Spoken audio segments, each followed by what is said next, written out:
Ok, no, nič me ne prevetava. Hotel sem samo pokazati, da je v bistvu tole avtomobil, ki je najboljši za teren in bi zdaj z njim mogel prečiti Himalajo ali pa poskusiti premagati Marijanski jarek. Asfalt ni ravno njegovo naravno okolje, zato v bistvu zelo na hitro. Tudi tukaj se dokaj dobro znajde, je presenetljivo udoben, sicer pa ga kot pravega terenca ves čas malce ziba levo in desno. Tudi ovinke bo treba odpeljati malce bolj počasi kot kakšno Mazda MX-5. V bistvu se tudi večina modernih križancev na cesti počuti bolje kot tale.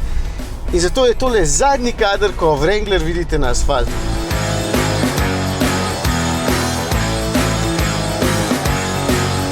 Če vas moti, da je avto malo umazan, potem že v štartu ne razumete Wranglerja. Sej je lep v tej živahni barvi, ampak blato na ta avto paše tako kot nakit na človeka. No, sicer je pa tole četrta, čisto nova generacija, ki je ne boste prepoznali po povsem drugačni maski. Ta je v bistvu enaka že od časov Jeepa Willys.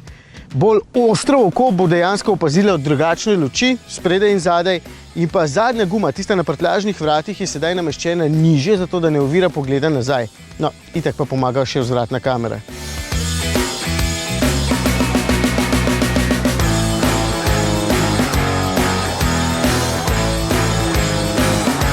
Za notranjost lahko povem, da je povsem na nivoju z ostalimi sodobnimi avtomobili. Materiali so ponekod celo mehki, tale zaslon na dotik je super, pregledan in hiter, gumbi so intuitivno postavljeni, celo USB vhod ima, tudi sedin super, hočem reči, tukaj nobenih kompromisov.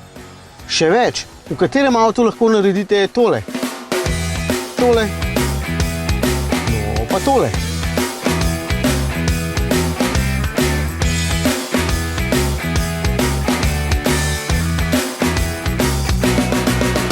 Haha!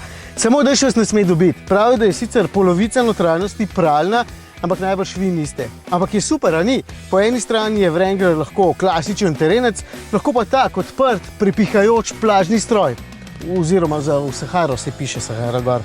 Še vrata bi lahko snel, vsa 4, vetrobran gre lahko proč. Stroj za uživati.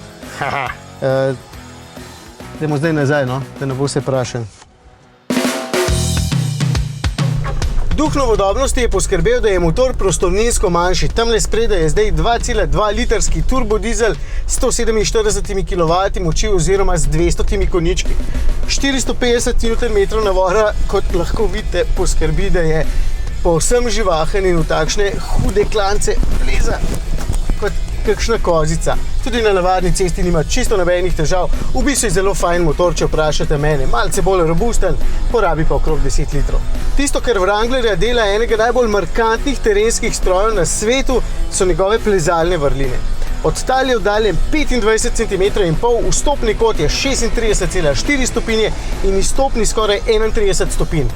Brez kakršnih koli predelav lahko brede po 75 cm globoki vodi, v osnovi zadnji pogon pa lahko s premikom tele ročice spremenimo v štirikolesnega.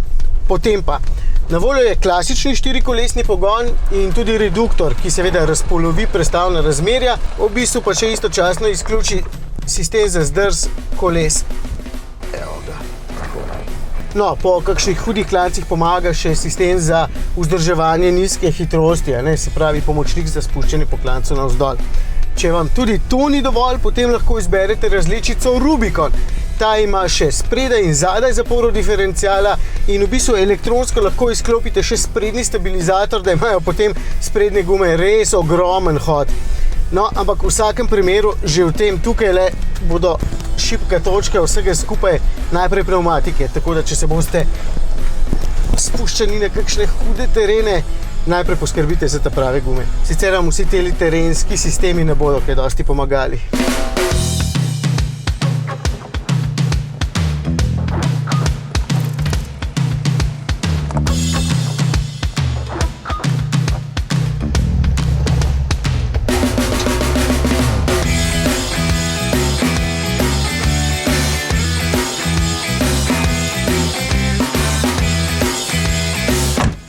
€77 je cena točno takšnega in ob njej sta dva prava Jeep navdušenca dobila kar rosne oči. Celo rabljeni konkretno držijo ceno, ampak to je cena, če želite imeti enega najbolj ikoničnih in zmogljivih terenskih vozil na planetu. Te kar zamika, da bi se zaril kaj v en visok klanec, tudi če pot vodi preko travnika in te potem lastnik jezno gleda. Ampak ni panike, 30 sekund pa je pomirjen in na koncu se še sam hoče peljati po tem avtu. Mislim, hipotetično govorim, ni se to meni zgodilo. Ne vem, prebral sem nekaj. Se